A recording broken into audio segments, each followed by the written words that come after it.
नमस्कार दोस्तों, स्वागत है आप सभी का आज की हमारी वीडियो में। आज की वीडियो में हम देखेंगे Uttar Pradesh police sub inspector की जो भर्ती आई है, कल आई थी, उसका नोटिफिकेशन डिटेल देखेंगे हम और शार्ट में पूरा नोटिफिकेशन देखेंगे। चलिए देखते हैं। तो यहाँ पे इंट्रोडक्शन दे रखा है इस वैकेंसी का कि यूपी पुलिस में सब इंस्पेक्टर क्या होता है, तो जनरली आप लोग जानते हैं, इससे ज़्यादा कोई विशेष बात नहीं है। आगे देखते हैं। वैकेंसी डिटेल्स के बारे में देख लेते हैं, महत्वपूर्ण विषय है वैकेंसी डिटेल्स। तो देखिए यहाँ पे 4 प्रकार से वैकेंसी आई है और सभी सब इंस्पेक्टर की है और उनको डिवाइड कर दिया गया है पीएससी में, सिविल पुलिस में, महिला और पुरुष में। तो चलिए यहाँ पे देखते हैं।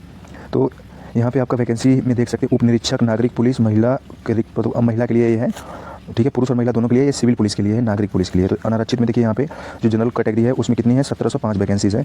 ईडब्ल्यूएस यानी इकोनॉमिकली वीक सेक्शन में कितनी है, 422 सीटें हैं यहाँ पे। और अन्य पिछड़ा वर्ग में 1143 सीटें दे रखी हैं।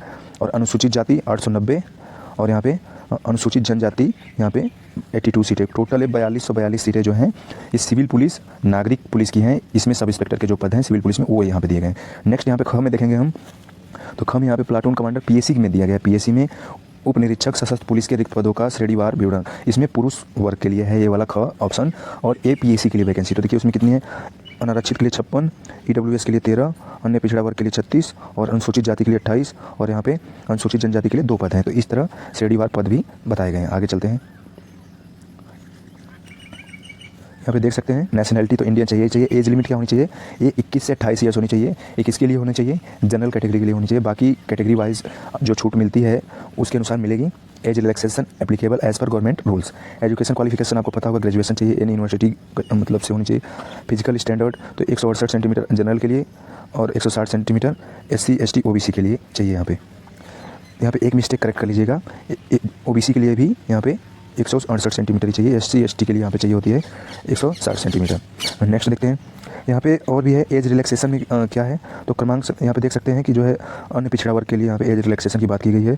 तो आपको क्या अधिकतम आयु सीमा में श्रेणी व आयु सीमा में छूट संबंधी शासन देश के अनुसार तो 5 वर्ष प्लस 3 वर्ष एक्स्ट्रा दिया जाएगा। तो टोटल 8 वर्ष छूट मिलेगी OBC के लिए यहाँ पे। नेक्स्ट देखते हैं। तो अब यहाँ पे डेट भी मेंशन की गई है कि इसके बीच आपकी एज रहनी चाहिए। ये जो डेट दी गई है OBC के आप अगर हो तो इसके बीच आपकी एज रहनी चाहिए। और प्लाटून कमांडर जो PSC के लिए पद हैं उनके लिए इस डेट के बीच आपकी उम्र रहनी चाहिए। तो इस प्रकार अपने आप को मिला लीजिएगा कि आपकी इस रेंज में है कि नहीं।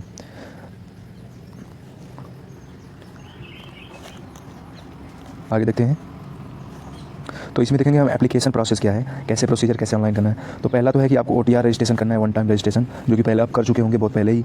UPPRB की वेबसाइट पे रजिस्ट्रेशन हो रहा था और अब भी हो रहा है, जिसका नहीं हुआ है वो कर लेंगे। फिर यहाँ पे UPBPP.gov वेबसाइट पे जाके आप अपना जो है फॉर्म फिल करेंगे, रजिस्ट्रेशन करके फॉर्म फिल करेंगे, एप्लीकेशन और फी पेमेंट करेंगे और कन्फर्मेशन प्रिंट प्राप्त करेंगे। ये प्रोसेस होती है, आप उस पर जाके कर सकते हैं। अब देखिए एक पॉइंट जो इंपॉर्टेंट फॉर्म भरने में है वो इस बार ये है कि डिजी लॉकर के माध्यम से अपलोड करना शैक्षिक एवं आरक्षण संबंधित अन्य प्रमाण पत्रों को की अपलोडिंग। तो यहाँ पे आप डिजी लॉकर के माध्यम से, डिजी लॉकर क्या होता है आप जानते होंगे, डिजी लॉकर एक गवर्नमेंट ऐप है जिसमें हमारे सभी शैक्षिक प्रमाण पत्र और हमारे आय, जाति, निवास, पैन कार्ड, आधार कार्ड सारे ऑटोमेटिकली गवर्नमेंट के द्वारा अपलोड किए हुए रहते हैं। आप वहाँ से लिंक करके और यूपी पुलिस की जो जहाँ पे आप फॉर्म फिल करेंगे वहाँ पे ऑप्शन देगा आपको इस अपने डिजी लॉकर को लिंक करने का। तो वहाँ पे आप अपने डिजी लॉकर को लिंक करके वहाँ पे अवेलेबल जो भी डॉक्यूमेंट्स है अपलोड कर सकते हैं डिजी लॉकर के माध्यम से। अगर आपके पास नहीं है, डिजी लॉकर पे अपलोड पहले से नहीं उपलब्ध है, तो आप खुद से स्कैन करके जैसे पहले होता था वैसे कर लेंगे। ये इसका मतलब अभ्यर्थियों से अपेक्षा की जाती है कि आवेदन पत्र के साथ संलग्न किए जाने वाले शैक्षिक आरक्षण संबंधी छूट, मूल निवास, अन्य सभी प्रमाण पत्र जो कि डिजी लॉकर पर उपलब्ध रहे हो उन्हें डिजी लॉकर के माध्यम से ही अपलोड करें। यदि न हो, जो प्रमाण पत्र डिजी लॉकर पर उपलब्ध न हो तो उनकी प्रति स्कैन कर अपलोड करें। तो ये है। आगे चलते हैं। नेक्स्ट देखते हैं। यहाँ पे इंपॉर्टेंट डेट क्या है, ऑनलाइन आवेदन करने की तिथि क्या है, 12 तारीख से शुरू हो गया, कल से ही शुरू है और ये कब तक चलेगा, 11 यहाँ पे सितंबर तक चलेगा। नेक्स्ट देखते हैं आवेदन शुल्क जमा करने की तिथि, तो सेम ही है बिल्कुल। एप्लीकेशन जिस दिन खत्म हो जाएगा एप्लीकेशन फॉर्म भरने का उसी से पहले आप शुल्क जमा कर लें। जमा किए गए शुल्क की समायोजन तिथि 12/8/2025 से 13/9/2025 तक। आगे चलिए देखते हैं। यहाँ पे आयु में छूट क्या है ये बता दिया आपको मैं पहले ही, आयु में छूट। अब सिलेक्शन प्रोसेस में देखते हैं हम यहाँ पे। सिलेक्शन प्रोसेस में क्या होगा, सबसे पहले आपका रिटन एग्जाम होगा, फिर फिजिकल एफिशिएंसी टेस्ट होगा, फिर फिजिकल स्टैंडर्ड टेस्ट। अब देखिए यहाँ पे फिजिकल एफिशिएंसी टेस्ट मतलब आपका रनिंग होगा। फिजिकल स्टैंडर्ड टेस्ट मतलब आपकी हाइट, चेस्ट, वेट सब इसमें मेजर किया जाता है। डॉक्यूमेंट वेरिफिकेशन DV हो जाएगा, इसके लिए आप डॉक्यूमेंट सारे रेडी कर लीजिएगा जो भी नोटिफिकेशन में मेंशन है। मेडिकल एग्जामिनेशन आपका DMA ही होगा, तो वो बात की प्रोसेस है। आगे देखते हैं। यहाँ पे आपका तो रिटन एग्जामिनेशन यहाँ पे 400 मार्क्स का होता है। इसमें कौन कौन से सब्जेक्ट रहते हैं, general Hindi, general knowledge, numerical, mental ability, law and constitution रहता है। 2 घंटे का एग्जाम होता है।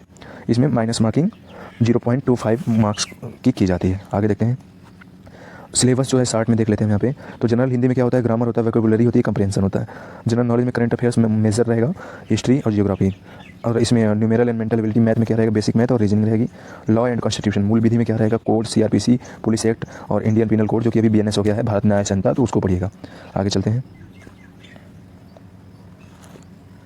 यहाँ पे फिजिकल स्टैंडर्ड टेस्ट क्या है, तो फिजिकल टेस्ट में to assess speed, stamina and strength, इसमें आपका रनिंग वगैरह देखा जाएगा। कितनी रनिंग होनी है, 4.8 किलोमीटर और 28 मिनट में होनी है। और फीमेल के लिए ये रनिंग 30 मिनट दिया जाएगा। लॉन्ग जंप होगा, हाई जंप होगा और chest measurement for male candidates होगा, फीमेल के लिए नहीं होगा। आगे देखते हैं। तो यहाँ पे आवेदन शुल्क के बारे में बात किया गया, तो जनरल ओबीसी के लिए 500 रुपये है और SC ST एक्स सर्विसमैन के लिए 400 रुपये है। आप ऑनलाइन और डेबिट कार्ड के माध्यम से भी पेमेंट कर सकते हैं। आगे देखते हैं। इंपॉर्टेंट इंस्ट्रक्शन क्या है, keep all documents ready, ensure correct. आप अपना डॉक्यूमेंट रेडी रखिएगा, सब कुछ करेक्ट कर लीजिएगा। सब यह ध्यान रखिएगा कि सभी डॉक्यूमेंट्स में आपका नाम सेम हो, आपके पिता का नाम सेम हो, जन्मतिथि सेम हो, ये सारी चीज़ें एंश्योर कर लीजिएगा। ऑफिशियल वेबसाइट क्या है, यहाँ पे ये सारी वेबसाइट हैं, इन पे जाके आप संपर्क कर सकते यूपी पुलिस की, ठीक है। ईमेल वगैरह है, तो इन पे आप जाके जो भी जरूरी जानकारी लेनी है वो, तो आपको बेस्ट विशेष आपके भविष्य के लिए। तो तैयारी करें अच्छे से। बाकी वीडियो देखने के लिए धन्यवाद। अगर वीडियो अच्छी लगी हो तो लाइक करें, सब्सक्राइब करें। धन्यवाद।